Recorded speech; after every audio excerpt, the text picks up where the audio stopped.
अच्छा है दिल के साथ रहे पासबाने अक्ल, पासबान मतलब बॉडीगार्ड। अच्छा है दिल के साथ रहे पासबाने अक्ल, लेकिन कभी कभी इसे तन्हा भी छोड़ दो। हमारी जबान पर दिन प्रतिदिन माँ बहन बेटियों से जुड़ी गालियां बढ़ती जा रही हैं। कॉन्टिन्यू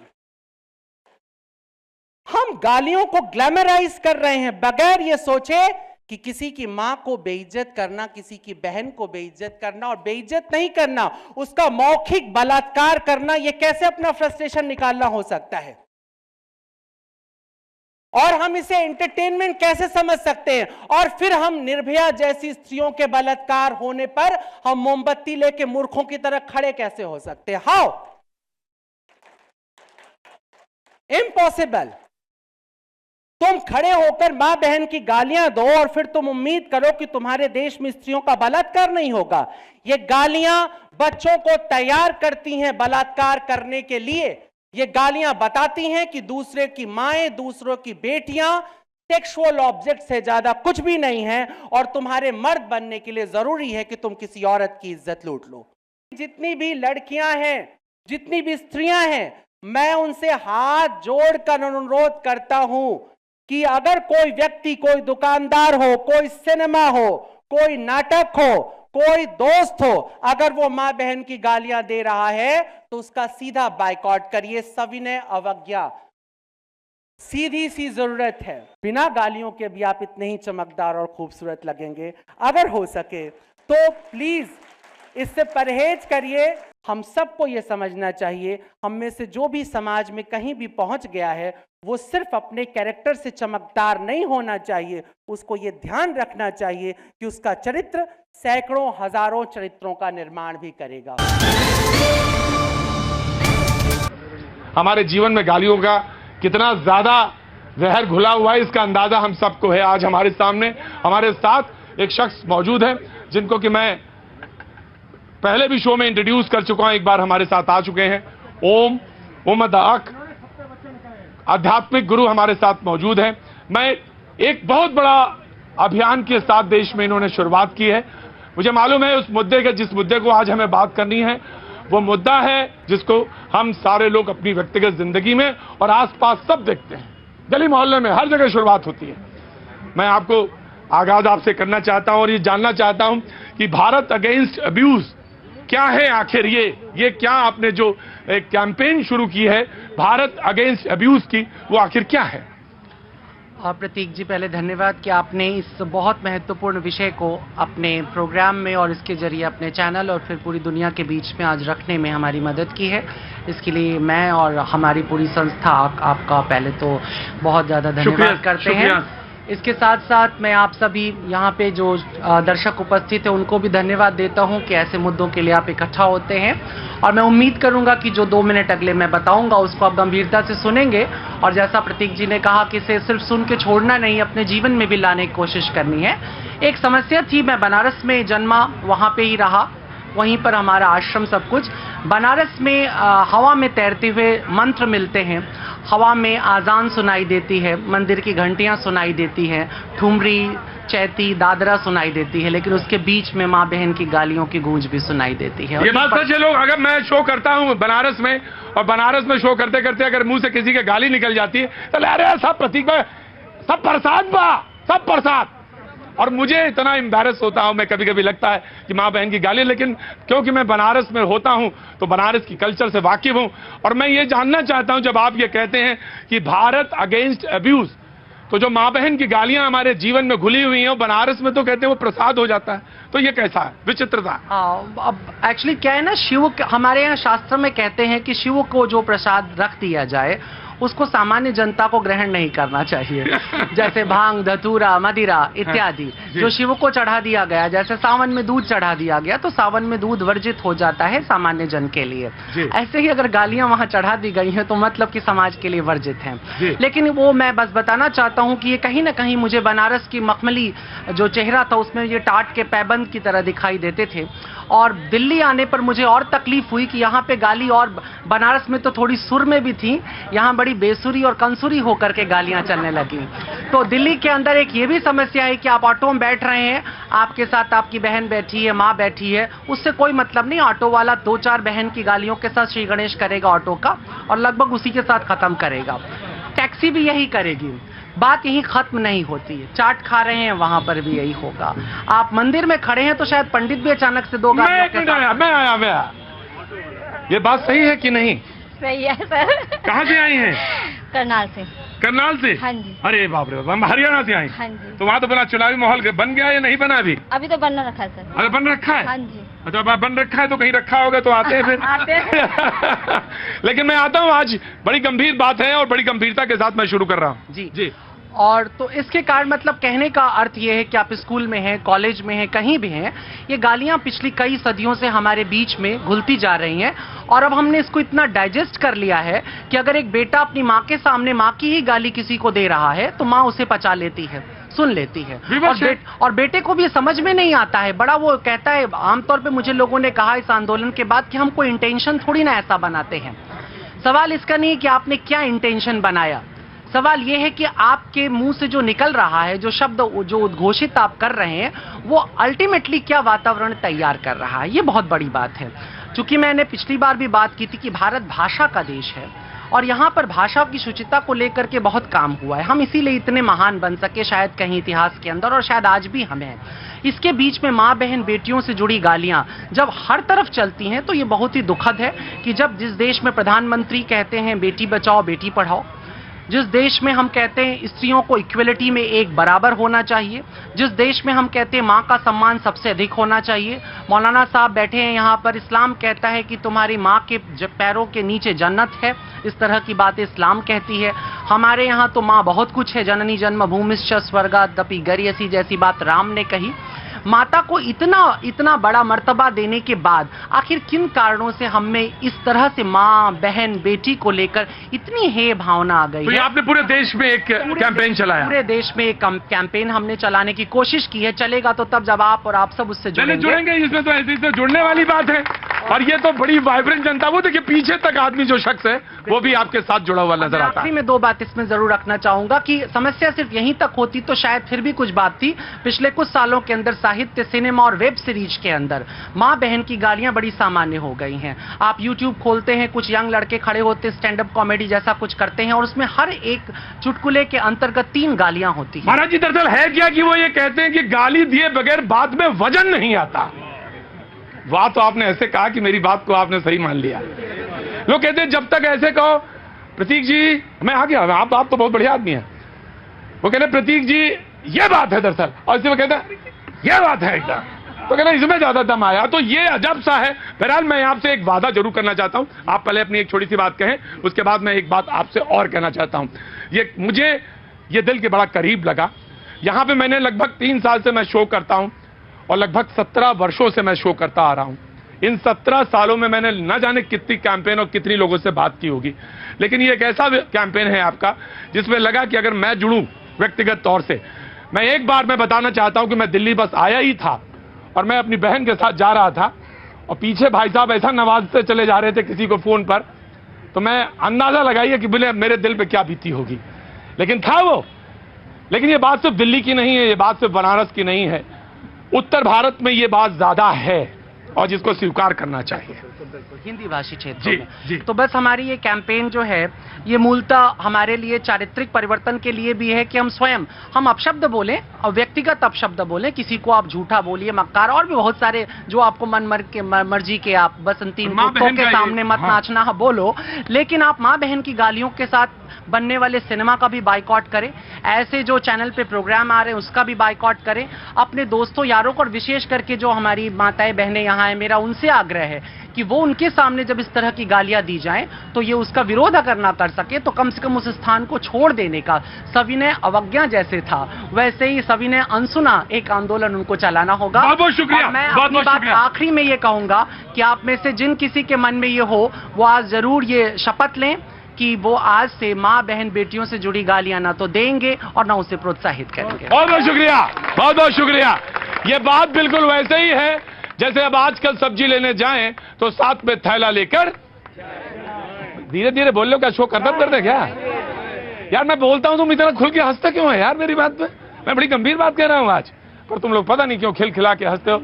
जी जी जी जी जी जी जी मैं कह रहा था आपकी बात से आनंद आता है और जिंदगी में कुछ नया सोचने का विचार आता है। आपकी एक छोटी सी बात बोलनी थी, जो आप कह रहे थे ना, बिना दूसरे की माता जी या बहन जी को संबोधित किए बिना बात में वजन नहीं आता। मैं इत्तेफाक बिल्कुल नहीं रखता हूं, क्योंकि ये पंडित जी जो है बिना किसी माता और बहन जी का नाम लिए इतनी वजनदार बात कर रहे थे और सारा समाज इसको ताली बजा रहा था। उन्होंने किसी की भी मां और बहन का नाम नहीं लिया और हर आदमी ने बिना जात और धर्म देखे हुए, चूंकि ये ब्राह्मण होंगे या पंडित होंगे, लेकिन हिंदू, मुसलमान, सिख, ईसाई हर ने इनकी बात को ताली बजाया और एक बार भी इन्होंने किसी की माता जी या बहन जी का नाम बिल्कुल नहीं लिया। मैं ये कह रहा हूं, कभी कभी उल्टा कान पकड़ो तो सीधी रास्ता नजर आ जाती है। मैं दरअसल भाई बहन, मैं दरअसल आपकी ही बात को कह रहा था।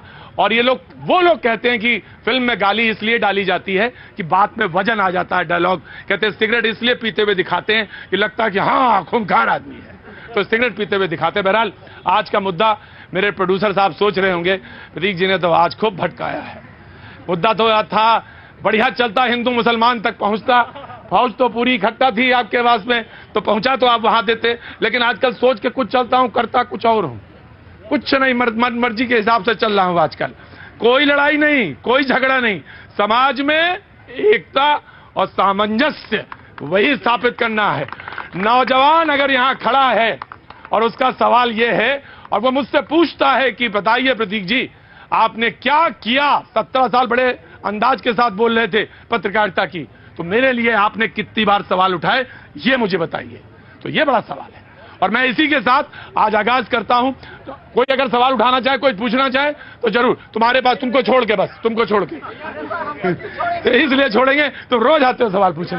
ऑफकोर्स मैं आता हूं, ऑफकोर्स जरूर जरूर जरूर। प्रतीक जी, मैं IIT दिल्ली से पढ़ा, 4 वर्ष हॉस्टल में रहा जी, और वहाँ पे ये इंजीनियरिंग कॉलेजेस में हॉस्टल में बहुत ज्यादा परिपाटी है। हाँ, गाली मतलब सो मच सो कि मैं अरावली हॉस्टल में था, एक काराकोरम हॉस्टल है जुड़ा हुआ, तो हमारे यहाँ हर 2-1 महीने में गाली कंपटीशन होता था। मतलब बता दिया जाता था, वार्डन छोड़ के चले जाते थे सब परिवार, और उस दिन बकायदा बालकनी पे खड़े होकर दोनों तरफ से 30-40 लड़के इधर इधर गाली दी जा रही हैं। और ऐसा है कि भाई कारा में माँ की गाली अधिक चलती थी, अरावली में तो ये सब एक वहाँ तो ये इंजीनियरिंग कॉलेजेस में बहुत अधिक है। और उल्टे जो न बोले उसका उपहास बनाया जाता है। मतलब कोई छोटे कस्बे से आया या ऐसे आया और वो नहीं दे रहा गाली, में नहीं है उसके, नहीं है, जो नहीं दे रहा तो उसको रैगिंग में उसको इतना जलील किया जाता है कि तुम कितने गंदी नाली के कीड़े हो जो गाली नहीं दे रहे। मतलब वास्तव में कह रहा हूँ ये बात सच है।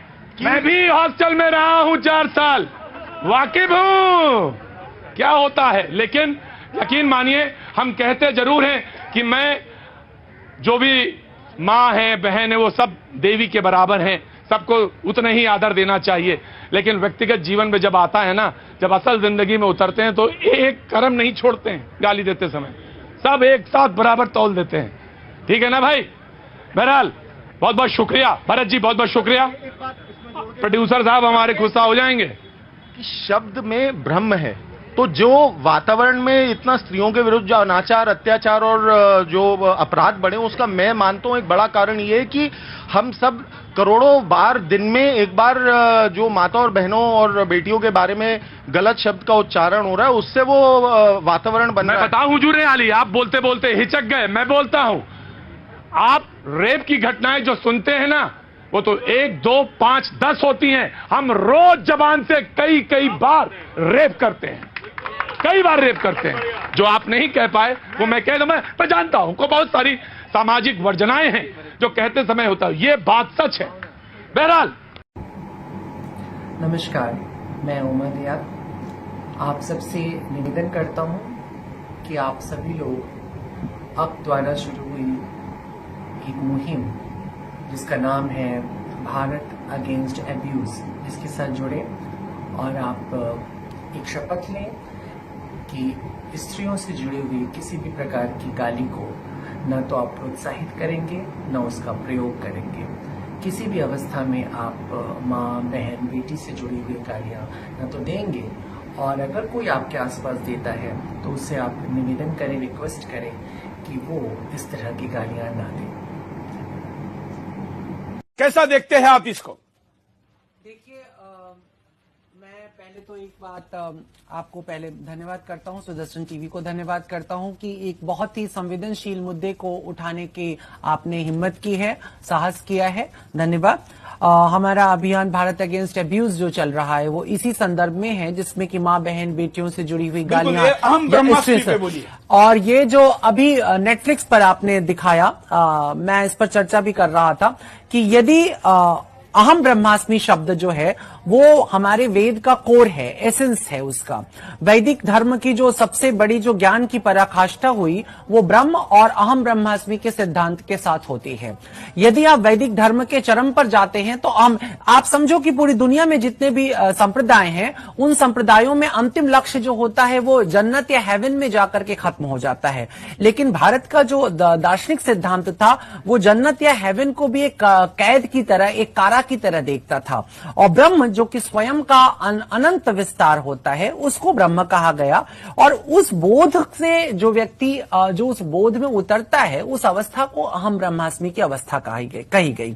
ये कहीं से कोई नारा नहीं है, कोई धार्मिक सिंबल नहीं है, उसका इस प्रकार से एक सहवास की क्रिया को दिखाते हुए अहम ब्रह्मास्मि का उद्घोष करते रहना, ये पूरी तरह से स्पष्ट करता है कि ये बहुत ही विकृत मनोदशा के जो वामपंथी विचारधारा के कुछ जो धूर्त लोग हैं और जिनकी योजना यह है कि किसी प्रकार से पूरी की पूरी सनातन संस्कृति को पथभ्रष्ट कर दिया जाए और बदनाम कर दिया जाए, ये उनका सोचा समझा कृत्य है। सवाल ये अभी क्वेश्चन ये बहुत बड़ा नहीं है, मुझे जहां तक आपके कार्यक्रम से भी लग रहा है कि समाज में क्या होता है ये एक दिगर मसला है, ये बहुत बड़ा डिबेट है, और इसमें कोई दो राय नहीं। सोनम, आप जो कह रही हैं कि हर एक जगह पे, चाहे वो मंदिर हो, चाहे वो कोई मस्जिद हो, चाहे कोई गिरजाघर हो, हर जगह इस तरह की दुर्घटनाएं हुई हैं और इस तरह के चरित्र दुष्चरित्र हमको मिलते हैं। लेकिन हमारा सब्जेक्ट ये नहीं है, सब्जेक्ट ये है पंडित जवाहरलाल नेहरू ने 50 के दशक में सिनेमा का जब अधिवेशन हुआ था तो उस जमाने में पंडित जवाहरलाल नेहरू न तो आरएसएस से थे न किसी बाबा से जुड़े थे,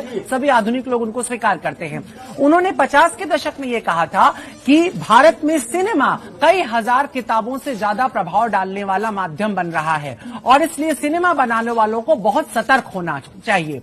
लोकमान्य तिलक ने दादा साहब फाल्के से कहा था कि सिनेमा अपनी संस्कृति के उत्थान के लिए बनाया जाना चाहिए क्योंकि आने वाले समय की सबसे बड़ी क्रांति है। दादा साहब फाल्के ने इनको अपनी बेटी कहा था, सिनेमा को अपनी बेटी कहा था, और पूरी जिंदगी उन्होंने इंडियन मिथोलॉजी या भारतीय शास्त्र परंपरा के अंतर्गत ही फिल्में बनाई। उन्होंने कहा मेरी बेटी बाजारू नहीं हो सकती है।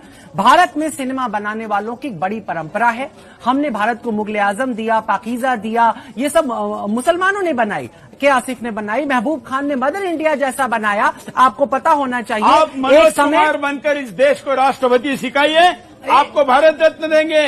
लेकिन अगर आप इस देश में आकर नंगा नाच करके लोगों को बिगड़ने का काम करेंगे तो फिर सीधा करने का रास्ता भी ढूंढना पड़ेगा। मार्ग बहुत जरूरी है जिसमें मुझे बताना होगा कि एक समय मदर इंडिया जैसी फिल्म बनाई जाती है क्योंकि इन्हीं अंग्रेज लोगों ने, इन्हीं फॉरेन के जो भारत विरोधी तत्व हैं, उन्होंने किताब लिखी थी मदर इंडिया जिसमें कि भारत को गरीब, दरिद्र और बेइज्जत करके दिखाया गया था। महबूब खान ने अपनी ही फिल्म औरत को रीमेक किया और उसका नाम मदर इंडिया रखा। लोगों ने कहा कि ये नाम एक गंदी किताब का है। उन्होंने कहा ये उनके मुंह पे थप्पड़ है जो भारत को बदनाम करना चाहते हैं। तो नेटफ्लिक्स जैसे जब चैनल्स या अनुराग कश्यप, बहुत सारे ऐसे लोग हैं जो खुलेआम गाली अभी आप मां की गाली, बहन की गाली सुन रही थी, क्या आप एक्सेप्ट करेंगी? आप सबसे बड़ी बात, समाज में तो बहुत कुछ हो रहा है लेकिन सिनेमा केवल वो दिखाता नहीं है, वेब सीरीज केवल वो दिखाती नहीं है, वो सिखाती भी है। आप बच्चों से क्या क्या छीन लेंगे और कैसे छीन लेंगे। बच्चों से मोबाइल छीनने की जगह मोबाइल पर ऐसी सामग्री बंद की जानी चाहिए, ये ज्यादा उचित होगा और सरकार के लिए सहज होगा। तो गुरुजी फिर तो मेरा मानना ये है कि अगर जिसमें मालूम पड़ता है कि भारत में बलात्कार की घटनाएं बहुत तेजी से बढ़ी हैं, लेकिन इन बलात्कार की घटनाओं को बढ़ने के पीछे एक बहुत बड़ा कारण ये निकल करके आता है कि बहुत तेजी के साथ भारत में जो पोर्न साइट विकसित हुई हैं, उसके कारण भी जो युवा मन है, किशोर मन है, उसका बलात्कार के प्रति रुझान बढ़ रहा है। आपको क्या लगता है? आप एक बाजार के सिद्धांत को समझे नहीं, ये केवल ये पोर्न साइट है, ये मिनी पोर्न साइट है, ये यूट्यूब पे अवेलेबल नहीं है, बहुत जगह है, बहुत जगह पे अवेलेबल नहीं है, सब जगह अवेलेबल है। तो सब जगह से बंद कराए, यही तो डिमांड हम कर रहे हैं। और क्या कह रहे हैं? फिर तो सबसे पहले आपको समाज में ये होता है, बहुत साफ होना चाहिए। मैं ये बार बार दोहरा रहा हूं कि भारतीय सिनेमा में विमल मित्र के नॉवेल को लेकर के कभी गुरदत्त ने साहब भी गुलाम बनाई थी, उसमें भी स्त्री की यौन कुंठा को लेकर के और पुरुषों की जो जाति थी उसको लेकर के दिखाया गया था। वो आज भी एक क्लासिक फिल्म है।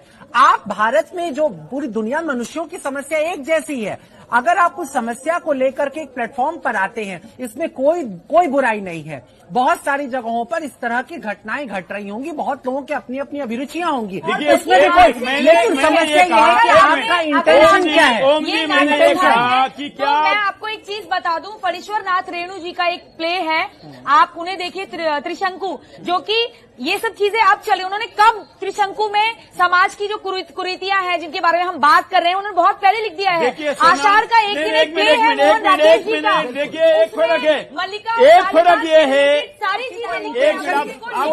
सोनम जी नहीं, इंटेंशन की बात है, इंटेंशन की बात है, वो बहुत जरूरी है, समझना होगा। एक पूरे गैंग को आपको समझना होगा। इसका जो राइटर है, उस राइटर को आप जाकर के पीछे देखें, वो कभी स्टैंड अप कॉमेडी किया करता रहा है और उसमें उसका एक ही प्रहार होता था, वो होता था सनातनी परंपरा पे चोट करना और उसमें मां बहन की गालियों को कॉमेडी के स्थान देना। अनुराग कश्यप एक बहुत मेधावी व्यक्ति, उसमें कोई क्वेश्चन नहीं है, लेकिन आप जरा बताइए, हिंदी सिनेमा में एक जमाने में शेखर कपूर बैंडेड क्वीन पिक्चर बनाते हैं, वो पिक्चर फ्लॉप हो जाती है। 90 के दशक में लोग मां बहन की गालियां सिनेमा हॉल में नहीं सुन सकते थे, लेकिन बिल्कुल, और यही मैं कह रहा हूं कि ये पसंद करवाया गया, ये धीरे धीरे 10 सालों के अंदर इस जनरेशन को पसंद करवाया जा रहा है। आज जो आप अपने चैनल पे नहीं दिखा पा रहे हैं, आप देखिए कि महिलाएं भी मां बहन की गालियां दे रही हैं, ये वेब सीरीज में आ रहा है, ये बहुत बुरी बात है। मैं आपकी बात को ही बड़ा करती हूँ, आप बोल रहे हैं वो चीज पसंद कराई गई। बिल्कुल। आज मेरे को क्या पसंद है, मुझे नेटफ्लिक्स या ऑल्ट वाला, मैं अगर शांति सुने तो मैं 2 मिनट बताता हूँ पसंद कैसे बनती है। मैं आपको सिर्फ ये बताना चाहता हूँ कि आप 1930-35 के पहले भारत में कोई भी महिला अपने आईब्रो नहीं बनाया करती थी। देविका रानी सिनेमा में पहली बार आईब्रो बना करके आती हैं। भारत में आईब्रो का फैशन आता है। तो ये चीज अच्छी नहीं है। ध्यान, एक स्त्री की ब्यूटी को और दिखाया गया, ये चीज अच्छी नहीं है। आप सुनेंगे या तो आप बोलने पहले पूरा खत्म करें। हाँ तो सुने प्लीज। उसके बाद दूसरी बात, फिर स्लीवलेस ब्लाउज और साड़ियों का आया जमाना, वो पहना गया। लड़कों ने, अब एक मजेदार घटना याद करिए कि एक बार किसी शूटिंग के दौरान राजेश खन्ना उस जमाने में सुपरस्टार हुआ करते थे, वो आ गए, उन्होंने बेल्ट जो मंगाई थी और जो बकल होते हैं लगाने के, उसमें कुछ डिफरेंस था, तो उन्होंने अपने शर्ट के ऊपर बेल्ट लगाया और एक गाना गाया, जिंदगी एक सफर है सुहाना। वो गाना चलने के बाद इतना चर्चित हुआ कि लोगों ने अपनी शर्ट के ऊपर बेल्ट लगाना शुरू कर दिया, जो एक मूर्खता थी। लेकिन मैं बता रहा हूं, मीडिया का इन्फ्लुएंस, मीडिया जब अपना इन्फ्लुएंस डालता है तो अमिताभ बच्चन जैसे बाल हर किसी ने 70 और 80 के दशक में रख लिए थे, हर किसी ने रख लिए थे। एक जमाने में मिथुन चक्रवर्ती और उनके बाद ब्रेक डांस करने का लोगों में कल्चर आ रहा था। मैं कह रहा हूं एक जमाने में लोग चरस पी रहे थे। तो एक पिक्चर बनती है, एक वीडियो करनी होगी। सिनेमाकारों को मैं कहना चाहूंगा कि साहिबे साज को लाजिम है कि गाफिल न रहे, गाहे गाहे गलत आहंग भी होता है सरोश। सिनेमा बनाना एक बहुत जिम्मेदारी का काम है। आप एक महत्वपूर्ण पद पर हैं, आप इसे देश के साथ अपनी निष्ठा को जोड़कर देखें, या अगर आप में देशभक्ति नहीं है तो ना देखें, लेकिन अपने बच्चे और अपने भावी पीढ़ियों की जिम्मेदारी अपने कंधे पर उठाएं और प्लीज इस तरह के भ्रष्ट सिनेमा को पूरी तरह से बंद करें। समर्थन करती हूँ और पूरे मन से मैं संकल्प लेती हूँ कि मैं नारी सूचक अभद्र शब्दों और माँ बहन बेटियों से जुड़ी गालियों का ना तो प्रयोग करूंगी, ना उसे प्रोत्साहित करूंगी तथा भारत की भाषा की स्वच्छता प्रदान करने में अपना योगदान करूंगी। जय हिंद। सर्वोसनी नमस्कार, अस्सलाम वालेकुम। मैं साथी भारत हम भारत अभियान का संचालक, हम सबके प्रिय आध्यात्मिक गुरु स्वामी ओमा दीपक जी द्वारा भारत अगेंस्ट अब्यूज बा मूवमेंट चलाया जा रहा है, जिसका मकसद है भारत का हर एक नागरिक महिलाओं के आसपास, महिलाओं के ऊपर निशाना बनाकर गाली गलौज करता है उसको रोकने, उसको प्रोत्साहित ना करने का हम संकल्प लेते हैं और लोगों से अपील, हाथ जोड़ के गुजारिश करते हैं कि आप गाली रोक नहीं सकते तो उसको प्रोत्साहित भी ना करें और हम कोशिश करते हैं कि हम आज से गाली ना दें। भारत अगेंस्ट अब्यूज अभियान, ये जो संस्था अक के द्वारा चलाया जा रहा है, इससे जुड़ के मुझे बहुत अच्छा फील हो रहा है कि कोई तो है जो भारत को सही दिशा दिखाना चाह रहा है। हमारे समाज में औरत की जो कद्र और जो इज्जत होनी चाहिए, शायद वो कहीं ना कहीं कम पड़ जाती है। अक्सर हम देखते हैं औरत के बहुत सारे रूप हैं, बहुत सारे रिश्ते हैं, कई रिश्ते हैं। उन्हीं रिश्तों में एक रिश्ता जो माँ का है, कितना इज्जत का, कितना एहतराम का है, वो हमारी समझ में तब आता है जब हमारी माँ हो। तो क्यों ना हम हर औरत को इसी तरह की इज्जत दें। औरत से जुड़ी हुई जो गालियाँ हैं वो कितनी बुरी लगती हैं जब कभी हम अपने ऊपर उसको ले लें। तो क्यों ना इन गालियों को ख़त्म किया जाए। ये कोशिश जो साकिब साहब कर रहे हैं, जो स्वच्छता अभियान से जुड़े हुए हैं, मैं उनका भी एहतराम करता हूँ। कहावत तो लग जाई धट से। अभी ये गाना मैंने आर्टिकल 15 में लिखा। कहीं ना कहीं हमारी फिल्म भी इन्हीं सब बातों पर सवाल उठाती है और बहुत गहराई से बात करती है। और मुझे अच्छा लगा कि हम भी कहीं ना कहीं इन चीज़ों से जुड़े हुए हैं। हम अपनी फिल्म के ज़रिए, आर्टिकल 15 के ज़रिए, और इसी टाइम पर ये अभियान साकिब साहब मेरे पास लाए, तो मुझे खुशी हो रही है। और बल्कि मुझे मेरे आर्टिकल 15 से जुड़ने पर मुझे और ज़्यादा ताकत महसूस हो रही है। किसी ज़माने में मैंने शेर कहा था कि ख़ानदानी भी मवाली की तरह लगता है, आदमी शहर में गाली की तरह लगता है। शहर के आदमी का जो गुस्सा है, और वो गुस्सा इसलिए है, उस गुस्से में फ्रस्ट्रेशन है, नाकामी है। तो शहर का जो आदमी है, वो आदमी जो नाकाम है, जो मजबूर है, जो भीड़ में तन्हा है, कहीं ना कहीं गाली जैसा लगता है। वो मैंने क्यों लिखा था, वो एक जज्बा था किसी ज़माने में। गाली से उतनी ही नफ़रत आज भी है मुझे जितनी कल थी। तो प्लीज़ हम किसी को गाली ना दें, मोहब्बत करें लोगों से। कुछ गलत हो रहा है तो उसको प्यार से भी समझाया जा सकता है, गाली देने की ज़रूरत नहीं। और ये रिस्पॉन्सिबिलिटी सिर्फ कंटेंट क्रिएटर्स की नहीं है, बल्कि आपकी भी है एज एन ऑडियंस। आप भी अपना कंटेंट ध्यान से चुनें। आपका दिमाग कोई डस्टबिन नहीं है, अपने दिमाग की इज्जत करें। मैं ना गुस्सा आने पर, ना दोस्तों के साथ मजाक करते वक्त माँ बहन की गालियां देता हूँ, क्योंकि ये बात मुझे समझ में आती है कि इन गालियों का क्या मतलब है। सीधे तौर पर कहा जाए तो ये गालियां समाज में रेप कल्चर को नॉर्मलाइज करने का काम करती है। ठीक उसी तरीके से जैसे वल्गर फिल्में, वल्गर गाने यही काम करते हैं। जो लोग इस बात को समझते हैं, उनका ये गालियां सुनकर ही ऑटोमेटिकली मूड ऑफ हो जाता है। प्लीज अपनी कॉमेडी से गालियों को बाहर कर दीजिए।